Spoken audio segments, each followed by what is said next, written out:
Hey everyone, Joy Brooks with Email and Coffee. Talking today to Erin Morgan, all the way from Florida, am I right? Yeah, I'm in winter. He's in Sunny, Florida. sunny Sunny. Florida. Yeah. Um, Tell us a little bit about yourself, Erin. Introduce yourself to the Okay. audience. Well, I'm pleased to be here. Thanks for inviting me to join you. I have my coffee, right? I'm ready. This cup says you only live once, which I totally love the go for it mantra. But I'm a pretty interestingly positive person. I have this outlook that everything is happening for me, not to me. But over the years, I'm 41, like we can just say it. I've done so many different things. And, we were even talking a little bit as we were first getting started of like, who am I versus what I've done. So, like, who am I? I am somebody who's deeply loyal. I am very empathetic and compassionate. I am a partner. I am a daughter. I'm a sister. I'm not a human mom, but I am a dog mom. I have two golden retrievers, Sunny and Shelby, who are off somewhere. I don't know what they're doing. And Causing trouble. most likely, I actually got this. It's funny. I got this brand new pool float. So I have a pool. I live in Florida. I have a pool. And I realized I never had a pool float. And I was like, I need to change this. So over the little all the Prime days and everybody was like selling stuff, I found this really cute little pool float. It's pink. Yes. And it has like a sun canopy like comes over, so like it helps to keep some of the sun off, which I love. So I just got it blown up, and it's in the pool and it's floating around and it's driving the puppy crazy. The puppy's like, "What is this? Like monstrous, fun looking thing that's floating in the?" She loves to swim. So anyway, she's probably out there like scoping it out. I can sort of see it floating in my windows. You'll hear a splash in the middle of all this and you'll go like, Oh uh-oh. yeah, she's puppy's in the pool again. Her name is Sunny, and she was bred here in Florida. It's funny actually. Her lineage of like her genetic lineage is the same dogs that they are currently putting on the Royal Caribbean cruise ships. So there are three golden retrievers. They're the mascots of the Utopia, the Star, and soon to be the Legend of the Seas. And they're all my dog Sunny's cousins. So I Royal love them. lineage. Yes, yeah. And before that, I guess they were in movies. I don't know. That was before my time. But so yeah, so I have a business. I've had my own business now for 11 years, and I've done a variety of different things in the business, but I'm always focused on working with people, with founders, and really helping them, know how they're wired and how they're able to best do their work and still be themselves. So this is like a kind of the work side of things. But before that, I was the director of marketing at a nonprofit called Pittsburgh Arts and Lectures. So I spent 17 years of my life in Pittsburgh. My alma mater, went to University of Pittsburgh, and then I built my career producing literary events for New York Times bestselling authors. So I've done, I think, 127 or something like that literary events with everybody from Margaret Atwood and Elizabeth Gilbert through Supreme Court Justice Sonia Sotomayor. I did a really cool kids series, so I've had Rainbow Rowell, who's very popular, Daniel Handler, like just this huge range of really amazing authors, and it really shaped a lot of what I brought into my business because of what I learned at this tiny little nonprofit. We had three and a half people. We had our part-time bookkeeper, Nancy, who we loved, and then there were three of us, and we produced these literary parties for like 1,800 people, 25, 30 nights a year. So fun. So it was really, really cool career, and just a lot of other adventures along the way. But that's a sort of an overview of who I be. It's funny where jobs take you. A lot of Yeah. times they appear to be just your everyday normal job, and it may Mhm. take you into a place where you may not even realize that this is not a Mhm. normal job. Like no one No. else does this. No.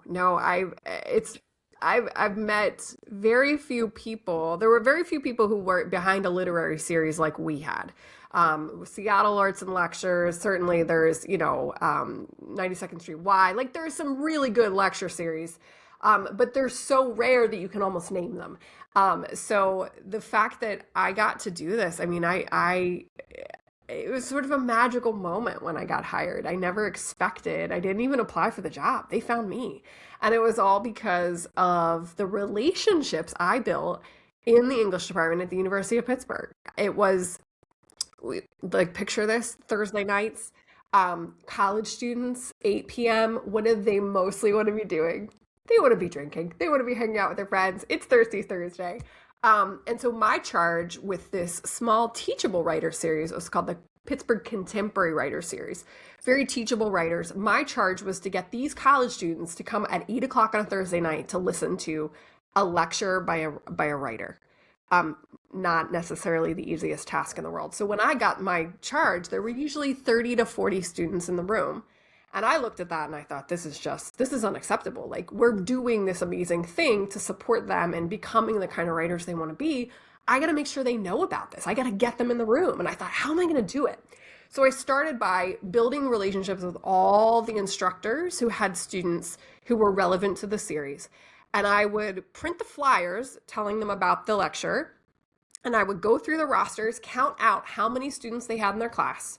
So they had the exact count number of flyers for the number of students. And I would handwrite a Post-it note to each instructor, just encouraging them, hand note from me, encouraging them to tell their students about these talks. And maybe they gave them extra credit, maybe they, tied it to an assignment, or maybe they just encouraged them, whatever. 2.5 years in that role, I was getting 200 kids standing room only for those lectures on Thursday night. And I guess the way I did it was writing handwritten Post-it notes. Like, they can't be that simple, but I think that was actually how I did it. So that's what got me noticed by this bigger series, and that's what got me the phone call. I wasn't applying. I didn't even know the job was available. So it's just funny how it works, right? Everything is figure outable, as Mm-hmm. somebody famous says. And I Yeah, can't remember her name right now. Do you know Marie what I'm talking Forleo about? wrote a book about it. There you go. Thank you. You know. I want to give her credit. Yes, Say the name indeed. again. Marie Marie Forleo. Forleo. Yes. Give her Yeah. credit for. But everything is. I mean, if anything, I got out of that book. That's what I got out of that book. And I've Mhm. always been that way. It's like, you've got a problem. Yeah. The problem is not the most important thing to admit. All right, I got a problem. The problem is, how do I figure it out? How do I solve it? Mm-hmm. Yesterday, I Mm-hmm. had a problem with a recording, Okay. and I could have gone down the rabbit hole of, how did this happen? How could you let this happen? Don't ever Right. let this happen again. How dare you? I want my money back. I could have gone down Yeah. any rabbit hole. And, Yeah. uh, all that I did was, okay, how can I solve it? Just Yeah. solve it. I just need to Yeah. solve it. Yeah. And it I've needs to be noticed. solvable. It may not be perfect, but Right. given the situation, it's the best thing I could do. And, Exactly. Yeah. And even just in that moment, the attitude you brought, the perspective you brought to the problem, I've been noticing this in myself recently. Is I'll have something happen and I'll be tempted to sort of let it spiral me up, like get me all worked up, and I'm like, wait a second. This is not really a problem. This is not a real thing. Yes, it's inconvenient, it's uncomfortable, it's upsetting, it's whatever the thing is. And what am I going to do to take my very next step forward? The next step might not be the solve, but it's going to move me closer to the outcome. And if I just get all wallowy in it, and that doesn't do me any good. Like, if it's micro, like, just keep moving. You'll find the solve. It's there. If it's bigger, certainly give yourself space to feel it and emotionally process it and all that. But like, these are these like little micro moments that are like not really a thing. So I'm curious if you've been noticing that as well, like what's actually a problem and how you're approaching it, what your attitude is. The thing is, there's the what has been become the social moment, which is everything needs to spiral, Mhm. everything. Whether it's true or not, let's turn Mhm. it into a moment. Yep. Yeah. So that it's not which came before, the chicken or the egg. It's the mentality that everything needs to be turned into something. Yeah. Yeah. So, you go to a restaurant perhaps, and maybe something happens with a menu item, and now you're filming it for everybody, and you're turning it into an evening where you're eating a meal. Perhaps it's supposed to be a night out, or perhaps it's just supposed to be a moment that don't cook at home. You're turning it into something it ain't. Yeah. Don't do it. Everyone doesn't need to know. Everyone has these Yeah. moments, but Yeah. people are doing it because I can monetize myself. I'm a brand. I get it. You are someone. You're important. Yeah. Yeah. You're not that important. Right. And it's also, where do you want to put your energy? Where do you want to put your focus? Because you can have influence, and what do you want that influence to do? How do you want it to impact people? I look at my influence such that it is, and I'm really trying to move people towards positivity, gratitude, moving them towards their being the best version of themselves. That's where I want my influence to be. So I'm not going to spend it getting all stuck up in silly little things like that. Just, and here's the other part, in your restaurant example, how much further you generally get in that experience if you're kind to the server or the host or the manager, and you understand mistakes happen. That's when you get comped meals. That's when you get the free dessert. That's when you get the thank you, come up, please come back, and we'll make sure that we treat you well. Like, you build a rapport and a relationship in those challenge moments, and people remember that. It's one of the reasons my parents are beloved at all the restaurants they go to, because they're just so nice to everybody, even when mistakes happen. And they've built this rapport. And I think that Especially when mistakes happen. yes, Especially. yes, absolutely. Because they do. Everybody makes mistakes. I mean, it's just the fact of life, right? So how do we respond to that? But Yeah. And I think, I think it's pretty important for people to, I was thinking this morning, I was in the pool mhm. getting ready for this, Yeah. chilling out. Um, and I noticed a fragrance. Hmm. I was like, oh, that's so sweet. What is that? Oh, it's my potato plants. Oh. Exactly. And I'm laughing out loud. Okay, I'm talking to myself out loud. And I said, who'd have thunk that potatoes have flowers and that they're fragrant? I can guarantee no one. I didn't know that. I I know. I no, I didn't know didn't. that. I didn't know potatoes had flowers. I knew It's they the first were. time I've grown potatoes. Now, last year I grew sweet potatoes, which are not in the same family, because once I do grow something, I look it up. They're Sure. not in the same family. I didn't know that either. They're tubers, but they're not in the same family. Mm. Potatoes are nightshades.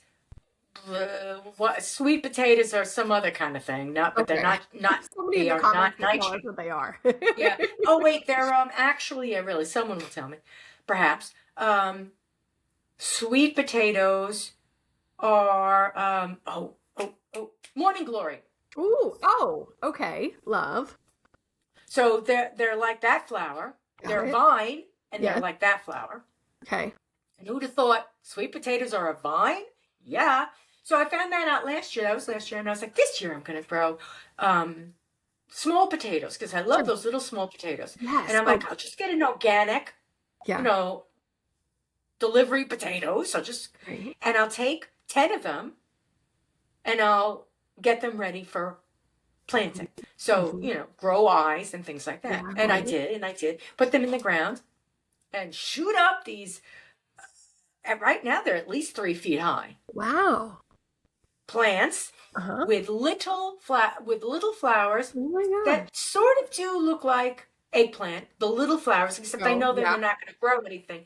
But I Right. have seen that they do grow a fruit. I have not on Ooh. my plant yet. They Sure. do grow fruit, which is not edible, Okay. which I've been told is poisonous. Oh. Okay. But I don't know. I'll look it up if it grows the fruit. I'll look it up. In the Okay. meantime, um, from what I read, Mhm. once the plant does that and it starts getting yellow and the flower falls off and the leaves get yellow, that's when the potatoes are ready. Oh, so it's like a visual signal for something you can't Yeah, see. Okay, well yeah. that's smart. And nature's smart. They're like, how are people going to know? Oh, this is what we'll do. Very Exactly. smart. I love that. Love it. So, I had this whole thing, this whole epiphany this morning. And that's the thing. I think people tend to, it's the old, take time to smell the roses. Mhm. People are spending so much time doing things that they think are going to bring them along Mhm. or deliver them somewhere or something. Mm-hmm. And it may or may not be the end point they're thinking of. So, Yeah. like, some people are, angry all the time. Well, hello, if you follow that road and basically you think you need to have an answer for everything, and I need it now, and who did it? If you follow that concept as opposed to, okay, this happened. Is it solvable right now? No, it's a macro moment. Okay, who do I need to help me solve it? How many people need to, how long is that going to take? Macro moment, micro moment. Oh, I'll just do this. Then just Yeah. do this Yeah. Yeah. It's so and done. interesting. Yeah, it's so funny where the thing that popped in my mind as I was like listening to you. I once had this prospect. It was a sales call. This was back in God, 2017. And I didn't know whether or not this gal was going to work with me or not, but we were just having we ended up having an entire conversation about potatoes, like how what she liked to make with potatoes and the different ways to prepare them. And I was just like, no, she was from Idaho, so that could have been the part of the way that came up. But we just had this whole great conversation about potatoes. And I gave her, obviously I gave her my offer, and she said, let me think it through. And she came back to me and she said, there's two reasons why I decided to work with you, even though you were more expensive than the other person. Thing number one, you actually took the time to listen to me and have a real conversation. We talked about potatoes, and that was just the best. She said, but it was the fact that you were thinking about things in such a positive direction, and every challenge or problem that I presented to you, you showed me and talked with me about what we could potentially do to start to solve the problem, like these little micro solves. She said, you didn't know if it was going to end up being the thing I needed to do, but you could see where to start. She said, and that knowing where to start really was the thing that made me decide to go with you. And I was like, who knew having a conversation about potatoes? She worked with me for 4 years.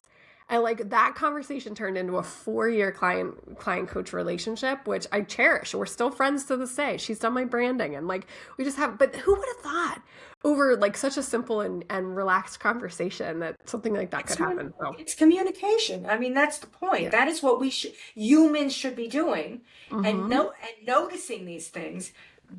because we're able to and this brings us into friends, we're able to identify, where does this person fit in my life? Mm. And the answer may be they don't. Yeah. And then it may be, you know what, this is a partnership. This Mm. is an associateship. This is a good person for me to know in the future. It's a networking. Sure. This is a possible employee. This is this is a possible friend, long-term friend. I've talked to a lot of people, and I thought to myself, and through the podcast, and I really haven't made. I don't do the podcasts to make friends, Mm-hmm.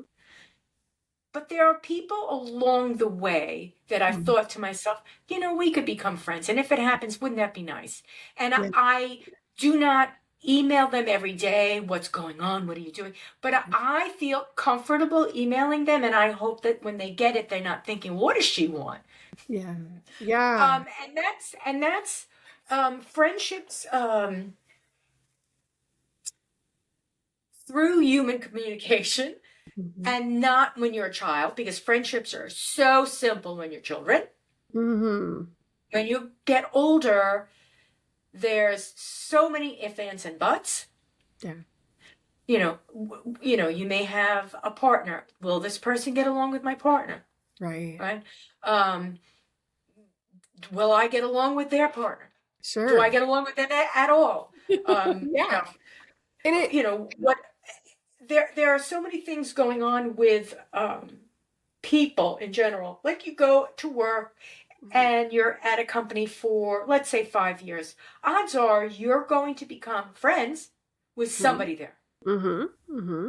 Mm-hmm. Now, when you leave that company, what happens to that friendship?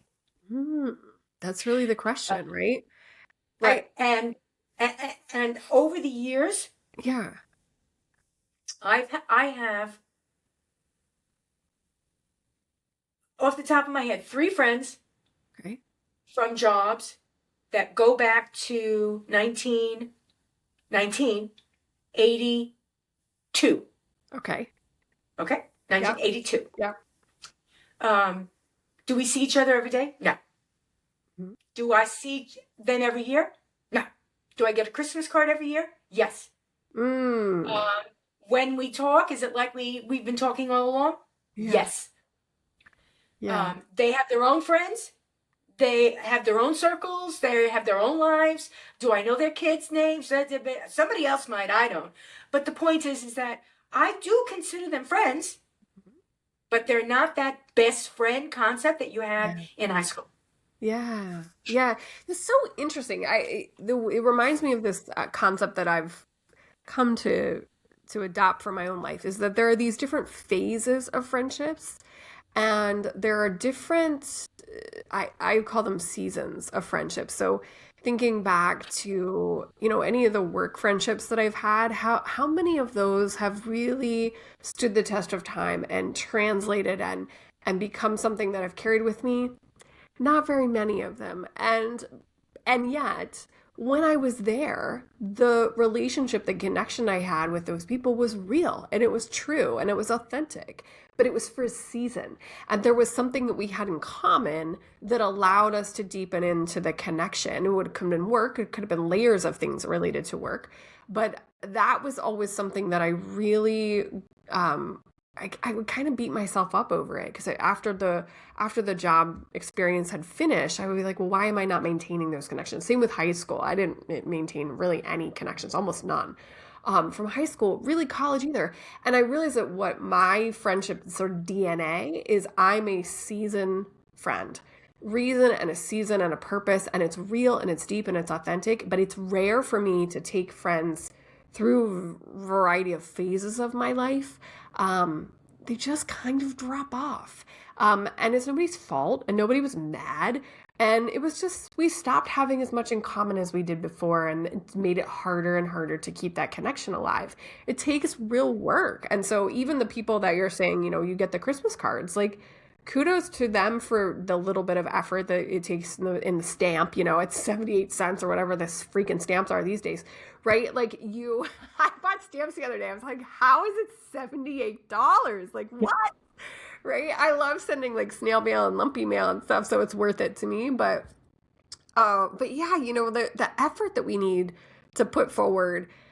But then I think you can have I don't know about you, but I have like business friends. I have like neighborhood friends, but they're not necessarily those deep bosom buddy. Like, I always think of Anne and Green Gables, of Anne and Diana. And like, it's not that kind of friendship for sure. So, I don't know, but is that your experience as well? Have you had that kind of a reason season In kind high of? school, I had best friends, right? Okay. Right? Yeah. Okay.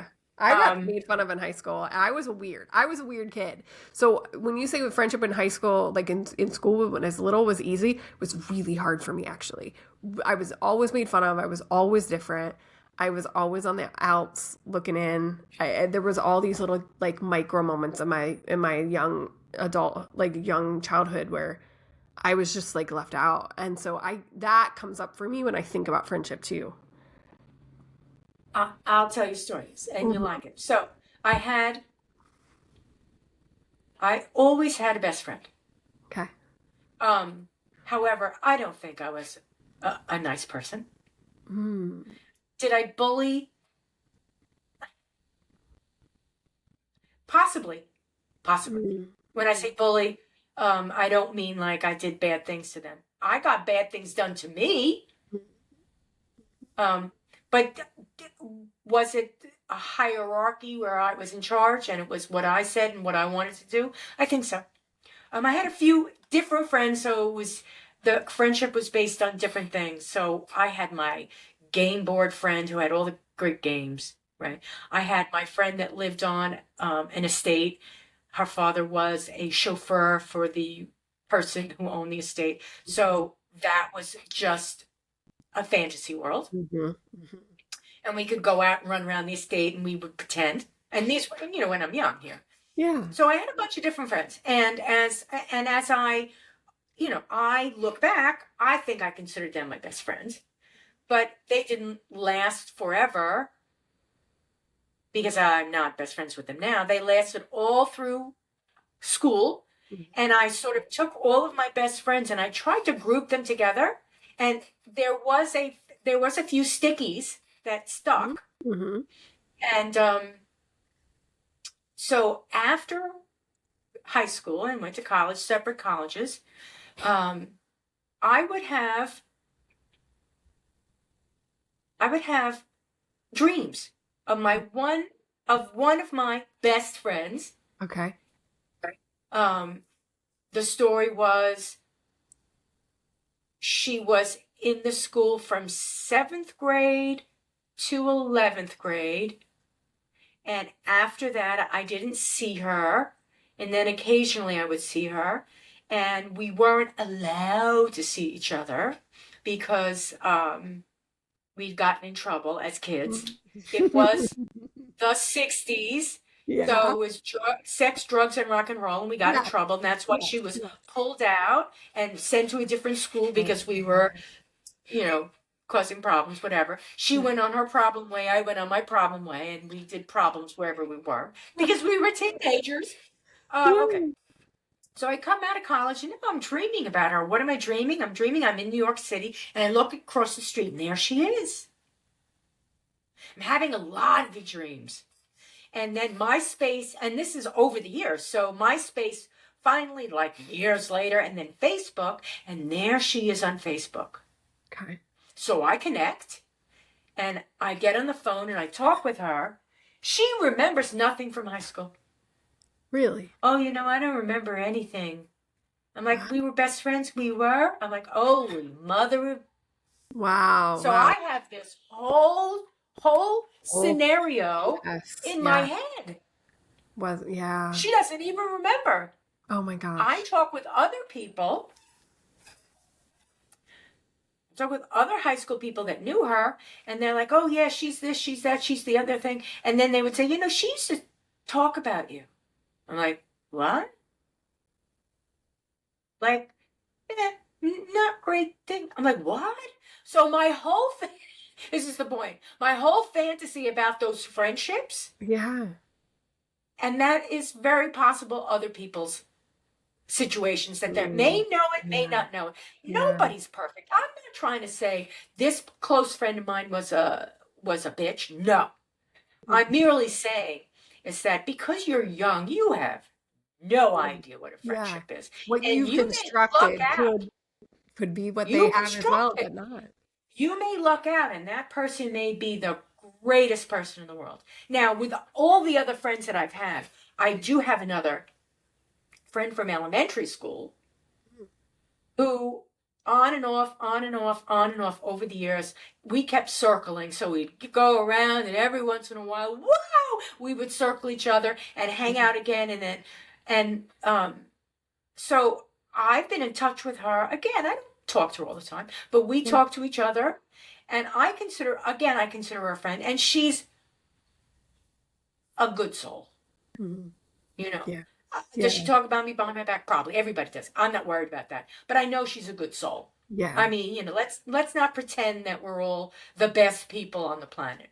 We all do things that we think, oh, I shouldn't do too much of that. It's not great. But as friends, and this is when did I think about friendship? When my husband passed away, because he was my best friend, right? And I didn't have lots of girlfriends at that point.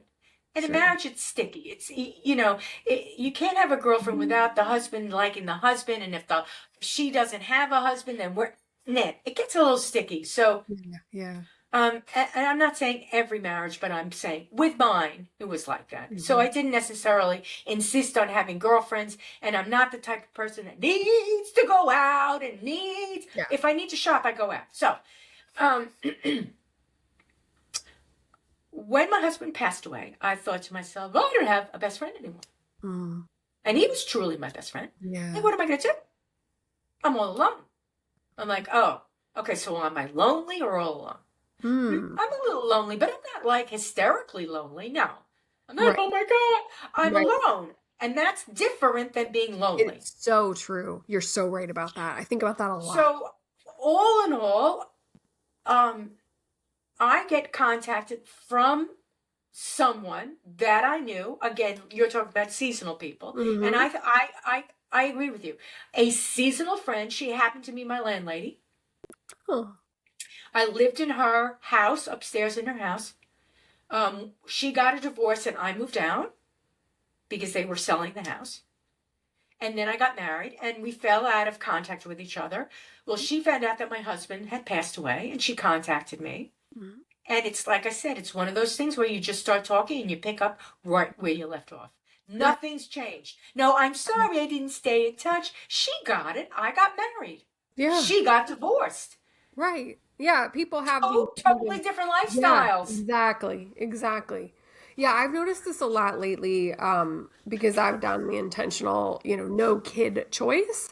And so my friends who have chosen the kid path, we just have a little bit less in common. And it's not that if they come out of that season and want to reconnect, I wouldn't be willing to do it. I absolutely would be.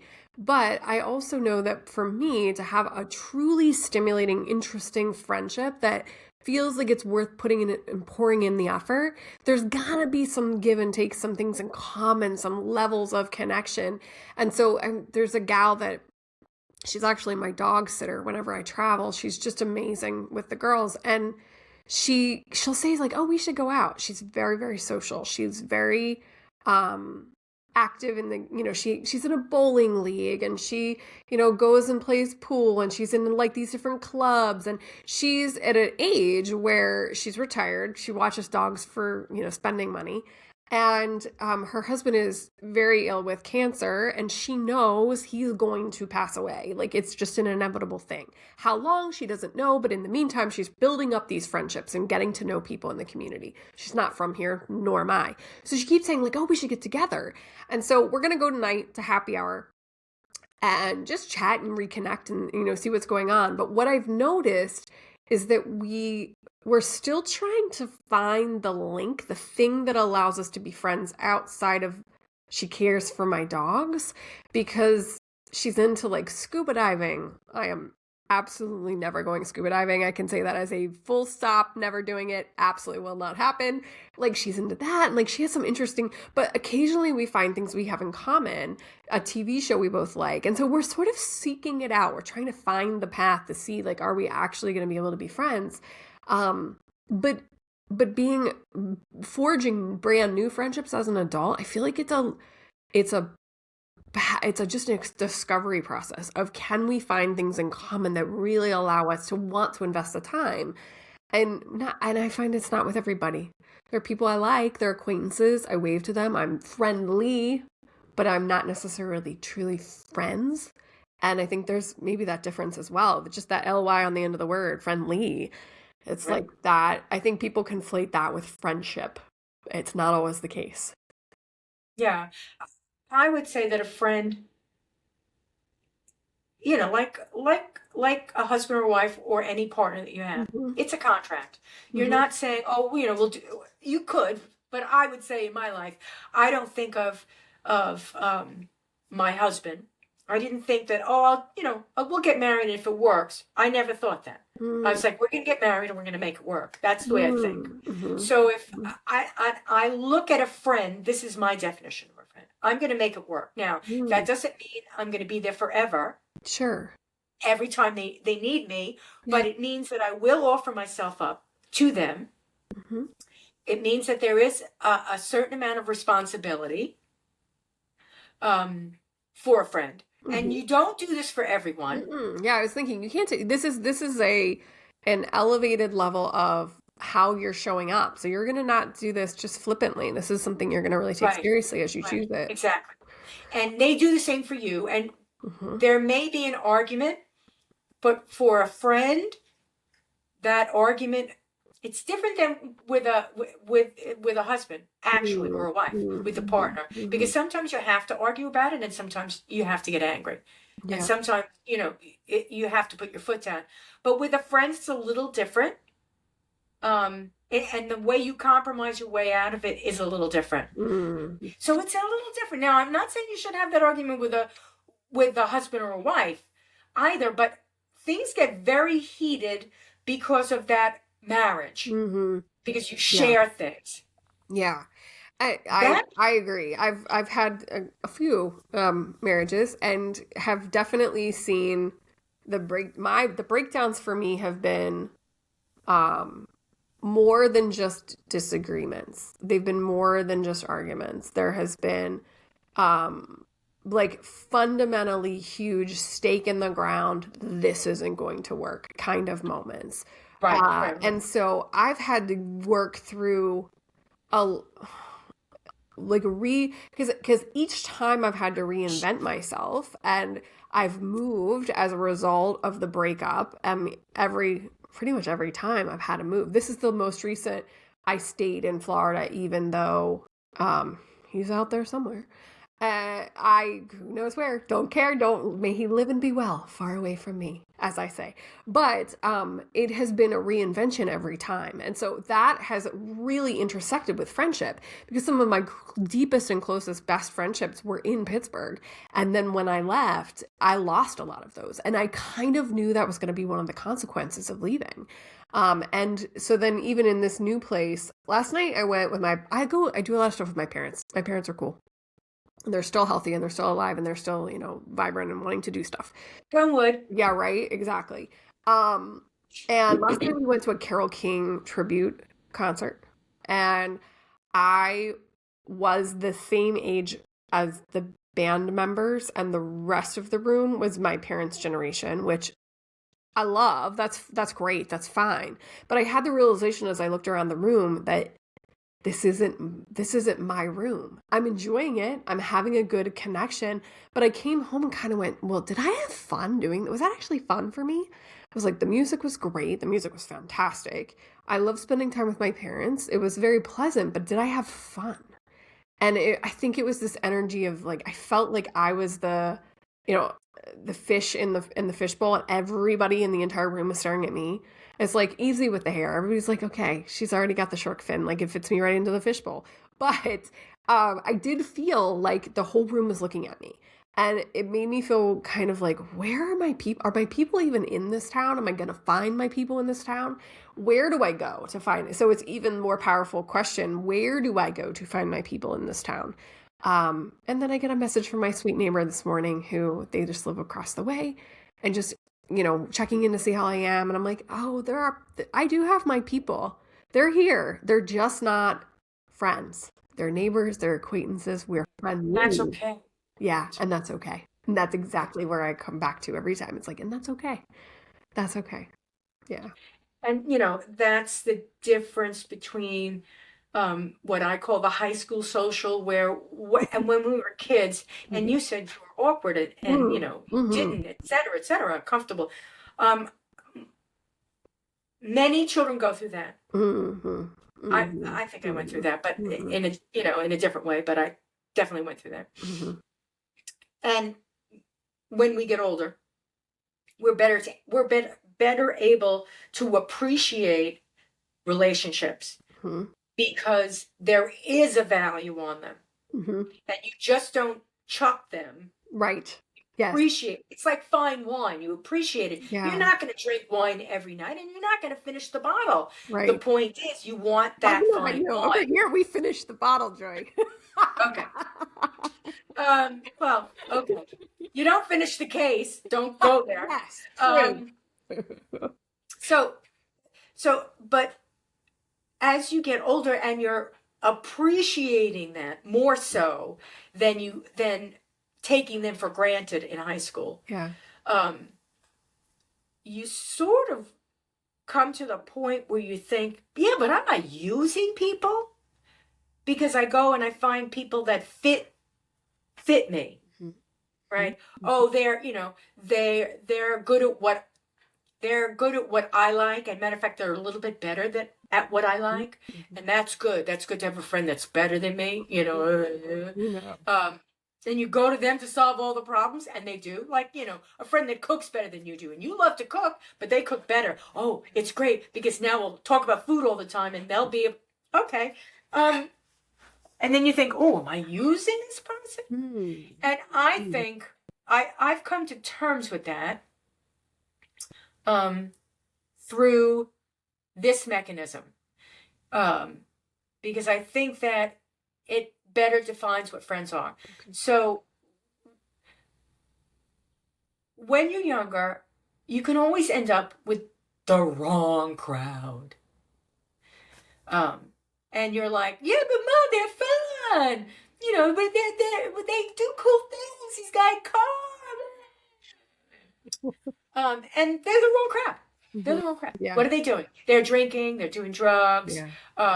They're using you because you have the car. Whatever it is. Yeah. And as soon as you don't have the car, you don't have the drugs, you don't want to drink, they don't call you up anymore. Right. So true. Right? Yeah. But you don't know this until you get older. And that same thing that made them fun has another mechanism, has another set of gears that fall into motion. And that is, these are good people that will treat you well, that may introduce you to someone else. Sure. That if you call them up and you say you have a problem, they don't say, yeah, I don't have time right now. And they may call you up and they have a problem, and you know, I don't have time right now, but I'm going to make time for them because they made time for me. They don't abuse you. And a lot of these things begin to click together where, you know what? This is what a friend's supposed to be. Yeah, they're very utilitarian, but they're mutually, it's almost like a marriage. That marriage is a mutual contract where they're supposed to do what they're supposed to do, and you're supposed to do what you're supposed to do, and you're supposed to be able to do it together and create a unit.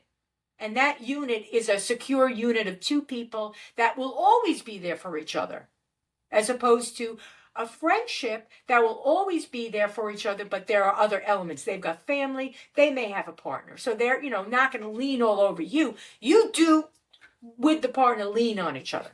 It's a unit.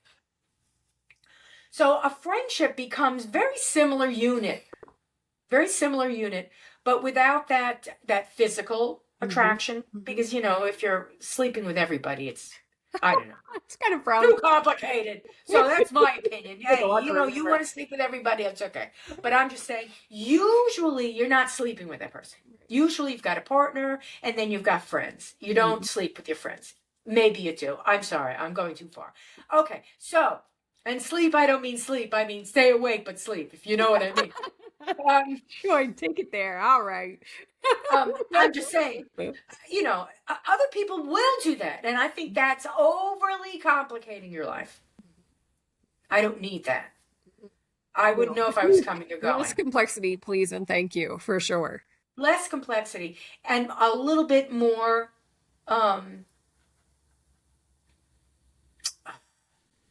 what's the word? Gosh, it's not authenticity. It's transparency. And it's not the type of transparency where, you know, for example, a friend of mine knows that if she asks me to do something, to go out, that I'm not social, and I'll likely say no. Okay. And she can say to me, do me a favor, don't say no before I ask you this. I'm going to ask you this. Think about it before you say no. And I don't get mad because she knows that I know. I'm going to say no. Right. And I know that she knows I'm going to say no. So we can laugh about it. Yeah. So she'll say, do you want to do this? And I'll say, I don't know. I said, see, I made myself happy by saying no, and I don't know. So let me get back to you on that. And if it's something I really don't want to do, I'll just say, no, I really don't want to do that. No. You know, hey, Joy, you want to jump out of an airplane? No. Joy, you want to go in an airplane and watch me jump out? Are you paying for the flight? Yeah, I'll pay for the flight. Yeah, I'll do that. I love planes. I'm not jumping. Oh my goodness, look who it is. You gonna come up and Oh, say it's hi? doggy doo You gonna doo. say hi? Up, up. Who's coming up to say hi? Come on, up, up. There we go. Look, you've There got we go. two mints in one. Oh, they're so, Sunny and and you can, Shelby. well, one is lighter than the other. I Yeah. would say you could This tell the is my difference. floor. This is my Pennsylvania golden. Yeah, you're my Pennsylvania golden. Off. Good girl. And then Sunny's my Florida golden, and they are two different colors, and they're two different temperatures too. So like the PA's Shelby's like, this is Florida thing is for the birds. She wants to be inside in the air conditioning, but the Florida Sunny just wants to be out. She wants to lay in the sun. She wants to be in the pool. Like just they're so different. So they're gonna be this year. They're gonna turn 3 and 5. So yes, And they're best friends. Yes. oh, or adversaries Sometimes. sometimes. That depends on Right. what they're doing. It really is. Yeah, for sure. I would say that uh, friendships are a contract very similar to marriage. Yeah. It's just a different contract. Mm-hmm. And there's nothing wrong with that. I agree. I agree. As soon as I embraced the seasonality and the cyclical nature of it, and just because a friendship has fallen to the wayside doesn't mean that I don't have a deep care and affection for that person. That's right. And honestly, any of the close friendships I've had over my life, if they called me, it would be like, not only do I take their phone call, but it's, what do you need? And I think that bar, like you were saying, is like you would make time if they called and needed you, and the same in reverse, right? There are certain situations though that you figure out who your friends are real quick. And who can you really call on and really rely on, and so I think that I'm grateful I get to keep sort of experimenting with it. And I meet so many people online in my ecosystem. I do a ton of outreach, which, I mean, I think that's actually how we know each other. I think I found you online and I thought, you'd be an interesting person to know. And I just reached out and said hello and made a connection. I do this all day long because I realized that I want diverse perspective. I want lots of interesting, unique worldviews. And I want to hear people's stories and understand, what that career path may have been that led them to where they are. Just so much, there's so many interesting people out there. And if I don't make the effort to reach outside into those second and third degree connections, the people who aren't my close circle, I won't have diversity of perspective. It also means I won't have options for sourcing great people to solve problems, right? So if my client comes to me and needs some kind of a solve, I want to have a wide range of people that I know who have that expertise, and I could potentially make that match and plug people in. I love referring. I love making connections for people. So that's been one of the things that I've started to explore in the quest of friendship, but it's more of this kind of online circle friendship. And it'll be curious, like you said, to see who of the people I meet online will ultimately develop into something deeper and something more. But I don't put any expectation on it. I just sort of let these kinds of new relationships form and let them breathe and see where they go. But yeah, I mean, I just think it's such an interesting topic. It's such a rich topic too. It's something to really, there's good writing about it. Just being wired for connection. I saw something on PBS popped up the other day and I saved it on my phone. I didn't watch it in the moment, but it was something about how we're legitimately wired for connection. Our brains are wired that way. And I'm like, that's interesting to me. I want to make some time to look at that. But yeah, I mean, I just think it's a fun time. It's a fun and evolving topic. I love the yes. love that. I mean, humans need tribe. We need a tribe, mm-hmm. And if we don't have them, we're going to pick one. Yeah, agree. And if people deny that, I'm sorry, we do, and we just need to be very aware that we're doing it and careful when we do that. Yeah, picking the wrong tribe. Yeah, absolutely. It's so true. And I'm curious. we don't need one tribe We don't need one tribe. We can have 5 tribes. Right, exactly. Like there's just sort of like these different buckets, um and for me, very much at this point in my life, it's based on, common interest. And so any of I tend to form deeper relationships and friendships with people who have a business, because when you've been self-employed for 11 years, I mean, I'm basically unemployable. Like, I'm not entirely certain if I had to go get a job right, I don't think anybody would hire me. They're like, wait, first off, I don't even know what jobs I would apply for, because I'm such a generalist in so many ways, having been, business consulting for what would I even do? So I'm going like, okay, nobody's going to hire me. I'm unemployable at this point. So I need other people who are similarly self-employed or have their own companies, have their own business, because otherwise they just don't get me. Like, my neighbors are like, What do they you can't do? figure me out. I never leave my house, so they can't figure that out. And I seem to like, and they're like, what do you do? I just talk to people all day. Well, what do you mean? I'm like, oh yeah, I just have great conversations. I help my clients. I go on podcasts like this. Networking. I coach inside of other people's community. I'm just like doing all this stuff, and they're just so confused. They're like, is she retired? Is that how it works? I'm like, nah. Don't you do spreadsheets? Yeah, sometimes. Right? Like, That's not like the I just talk job. to people all day. It's pretty No, fun. I'm not an accountant. No, Right. I'm not. No, But definitely I not. use spreadsheets. Yeah. Yeah. It's once you get out of corporate, you're an anomaly and an enigma. Yeah. Yeah. So And no one understands what I do for a living. true. I'm sure Now, not. I'm more retired than I was before, but when I was doing email marketing, I would say I do emails, and they would say, okay. They wouldn't even ask, but you could see that they were trying to fit. Yeah. Yeah, okay. Yeah. Okay. Yeah. The funny, If I think, if I'm in marketing, that would have meant more to them than if I niched right down and I said email. yeah. They Yeah. would be like, Yeah. okay. I used to say I help other women who have their own businesses with marketing and sales. And they would go, oh, okay. That's not what I do. That's not what I do. I just need to find language that would allow them to go, oh, okay. Yeah. And if you meet the right person, when you meet the right person and you're in that networking environment, you know immediately what to say. Yes, agreed. Right? They'll understand. But you meet the neighbor and you tell them you email market, and they're like, oh, okay. Yeah, right. People ask me what I do now, and if they understand like this entrepreneurial space, I always say, well, I help founders who have started their own business to find and hire the right people for the different roles inside their company.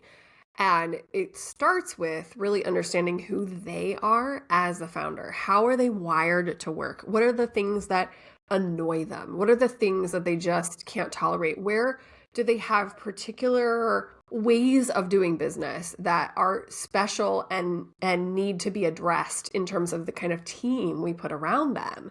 And so people in this space, they go, oh, okay, so you kind of in like this hiring space, because you can help me hire somebody or fire somebody, unfortunately, or you can help my team just communicate better. So my people are like, oh yeah, I totally get what you do. And oh, you have this tool, Kolbe, that's cool. Like, they don't care about the tool. And most people are like, I don't even know what that is, and I already heard of it. That's fine, don't worry. But it's important. These tools are important because it's why people hire the wrong people. So true. It's so true. And I was talking to a friend the other day, and I was like, when did I become passionate about job descriptions? Like, how did this happen? How am I like passionate? But I really believe that where founders really go wrong, and into no fault of their own, is that when they're in the space where they're like, oh my God, I need to hire somebody. I have so much work. I'm so busy. I need help. They're not in the space of, and let me just pause here and figure out exactly what this role needs to be. And they don't do that because they're in a space of stress and need. And so they just put a job description out, people apply, they find somebody, they're like, that person has the right skills and I like them, let's go there. Right? And then we spend 6 months regretting the decision because they sort of impulse hired. I call it hiring on vibes. And at the end of the day, if we had just paused for like 10 more seconds to get the role really well defined, it would turn into really getting the perfect candidates applying, and it would mesh for them in a way that would really help them grow. But how I know how to do that is because I understand how they're wired. I understand the rest of the team that already exists. I really define the role, and I'll ask, like, if we could have one special, like, bonus skill that you don't, like, it's not a degree, like, how would you measure for it? What would it be? So often, a lot of the roles are like administrative style roles that people are coming, let me hire a VA, I need to hire an assistant. The number one non-tangible skill I hire for is the ability to anticipate.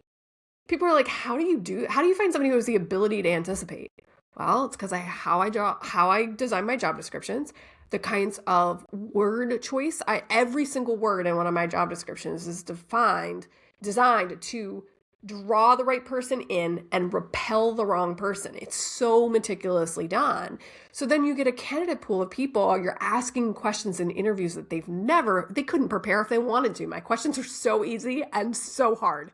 And it really draws out what's that baseline attitude that they have. And do they have that? Can they see and have that ability to anticipate? And it's miraculous when you ask for something like that and then you design the role to pull that person. It's like, how did you do that? It feels like a magic trick. That's why I love Kolbe. It's like my internal magic trick that I can do. So it's just a fun, we're talking about people being themselves. I always want people to be themselves so that we can really match them in a way that'll help them flourish. Especially in a stressful situation. Yes, it's so true. So true. Now here's the problem. Here's a scenario. Okay. Can you get a micromanager to admit that they're a micromanager so that they can hire the right person? And who is the right person under a micromanager? Yeah. Well, that's funny. So here's what I would do if I were in that kind of a situation. I would get underneath why the person is showing up in this phase of where they are as a micromanager. So, like, tell me some of the things that have happened. And so when we get underneath it, what we find is the trust has been broken. They've been disappointed. They put a lot of trust in a team member to get a particular job done, and they've been embarrassed when it didn't work out. There's feelings underneath that. There's stuff underneath that micromanagement. So in most cases, my experience is they don't actually want to be that way. They have become that way based on necessity, based on disappointments, based on challenges and struggles that they've had. So I would begin kind of little like mini business therapy of like getting underneath what's really going on. And when I understand that, I then know, okay, they need somebody who's going to counteract that desire to just get their fingers in everything. And so I'm looking for somebody who's going to have the kind of skill set and trust that is going to counteract that. But if I don't understand why they're showing up that way, I'm just going to repeat the same pattern. Because if I hire for what they tell me they want versus what they actually need to counteract that I'm going to end up like everybody else that they, in every other hire situation. So I tend to do a little bit more pre-due diligence, really getting underneath and understanding them and some of those things that have happened. And sometimes it maybe even goes back further than just their business. Maybe it goes back into corporate where they had a colleague who was supposed to show up for them and the colleague didn't show up. And because they weren't meticulous in double checking their colleague's work and making sure it was perfect, they didn't get the promotion. It could be something like that. So I'll even say this. I'll say this one. Yeah. And maybe you haven't considered this because it's me. Ooh. Maybe that person that's micromanaging never wanted to manage in the first place. It's not a people person.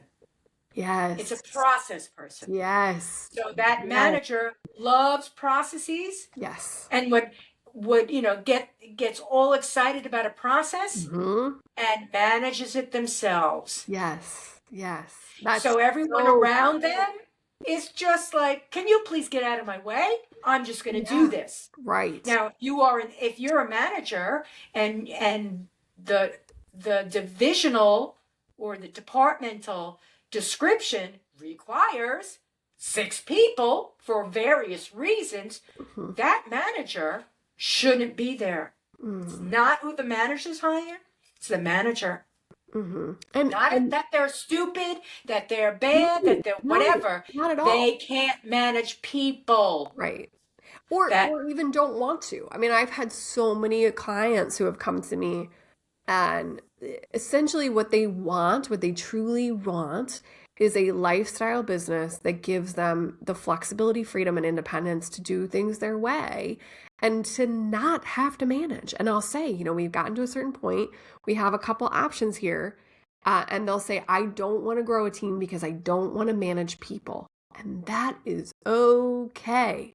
We can look at a different path to what it looks like to grow or scale your company, or we can ask the question of what do you actually want, right? If you don't want to manage people and you do want to have this freedom and independence, what does that look like? We're asking a totally different set of questions. But if you're not honest about the fact that you don't want to manage people, we're going to end up with bad outcomes regardless, right? To your point. Yes, absolutely. I think that's part of the reason why corporate never worked for me. Because one, I wasn't a people person. That doesn't mean that I didn't have friends and I don't like people. It basically meant that I'm not the type of person that takes on a task and looks around to other people to help them manage it. Sure. I just do it. Yes. Yeah, I get that. So, like I said before, some people when they go shopping, they call 3 friends up and they go shopping. Yes. I go shopping. Yes. I'm back. I'm done. Yeah. Okay? So that's the difference between, and those other people are managing better than I ever could manage. Now, I'm managing a team better than I could manage. Yeah. Me, I'm just like, can I just get it over with? Right. It may not be perfect. Knowing yourself. Maybe I spend too much money in shopping, and if I had a close friend, they would have said, "You don't need that." And that would have been helpful. However, that's not how I think. I'm not saying that I'm perfect, but it's just that I have routines and I have processes that I like to use and manage, and that's how I work. That's why I never fit into management. Yeah. Had somebody forced me into management, I would have been a micromanager. Yeah. I hear you on that. I would have been the person that I hated. Because I had so many managers that were micromanagers. Yeah, and that's exactly it. That's like getting people into the right seats on the bus is what we always sort of use as our metaphor. Like we're all going to the same destination. How do we get the right people in the seats on the bus? And some people just need to sit in their own seat and they need to do their own thing. And they don't want that level of interaction and that level of responsibility of management and just don't enjoy it. And that's okay because what I hear from you is this incredible gift around system and process, which businesses also need. So we need people like you who can set up these structures and set up these processes. And in some cases, you're going to execute. And in other cases, it might be that you set up the process and really think through the steps because someone else elsewhere is going to execute on that process and you're not overseeing them and you're not telling them what to do. They just needed that structure, those like SOP style structures. Exactly. But they don't need you to oversee them in doing that. So they're in a different department, they have a different role. And so it's really thinking through, and that's why designing the role is so important. And most of the time it's the step that everybody skips. And when you don't skip it, you suddenly have this level of collaboration and harmony on a small team. Most of the teams I work with are sub 15 people. They're not like these huge companies because they're founder led. And most founders are in that spot when they're coming around me that they're just still learning how to put all this stuff together. And they really haven't scaled to that next level yet. So it's just curious to me. And I love hearing your experiences around what that looked like for you. I think it's really neat. I've loved our conversation today, Joy. Thank you so much for going to all these interesting places. I never get to just talk about real life, and it's so refreshing and fun. It's what the podcast has been for me. It's been the same thing of me finding out through other people's words and listening to them tell their stories. Yeah. And then if I have anything to give them, it becomes like this common thread. We're like creating a fabric together. Yeah, I love that. It's so beautiful. And it, I treasure that. I never thought I'd be there. Yeah. I never even thought it existed. Yeah. I never thought it had worth. Oh, it's neat. And people love these kinds of conversations. You never know where they're going to go. You never know what will spark for them, what kind of insight they might get or new idea or thought that would have come from. And you're curious and intelligent and it makes for a great conversation. So, I just have thank you so much for inviting me and having me here. I can't thank you enough. Um, where as we wind down, Okay. where in the world can people find you? Sure. Yeah. I hang out on two places, LinkedIn and I hang out on Substack. So right now, erinmorgan.com literally goes to my Substack. But you can also just look me up on LinkedIn if you want to connect. I love getting DMs from friends, new friends. So even if we're not connected, send me a message and we'll get it and we'll get in touch with each other and have a great conversation. If you had said Substack before, I would have said, "Oh, let's talk about that." Well, I'm But super new. Well, I mean, I can come back again. We can talk about Substack. I need to like get a little further in my journey to actually have anything intelligent to say. Right now, I'm like, what am Substack I is doing here? yeah, Substack is an interesting marketing tool that has been maturing over time, Yes, it's so true. and I don't know if it's going to succeed or not. But we'll I find don't know. out. We'll find out. Yeah, but it's it's like it's sort of doing a Patreon thing in Mm-hmm. a different way. Mm-hmm. Mm-hmm. Slightly, slightly different flavor of vanilla, Yeah. but Yeah. it's vanilla. Yeah. It's vanilla, but it's, is Yeah. it coconut vanilla or Yeah. cinnamon vanilla? Coconut vanilla, like my coffee today. Amazing. You Oh know, my it's gosh. just so people can find you there. Mhm. It's been incredible to talk with you, Yes, you as well. and is there anything coming up that you're doing that people can anticipate? I'm just wondering. Their answer may be no, but maybe if you think about, is there anything any other podcast that you're doing or any Mhm. seminar, anything like that going on in Nothing, Florida that you're nothing at the moment. It's just it's a pretty regular business season for me. Nothing really very special going on, but every day is a great day that I get to do what I love. So, I'm trying to really be more thoughtful about when cool stuff like even just like conversations like this that are fun and interesting. I try to get those posted on my LinkedIn. So that's kind of the best way to see what I'm up to. okay, cool. People follow her on LinkedIn. Yeah. All right. Have a great day, Thank you Lori. so Thank you so much. much. See you later. You too. And that's a wrap.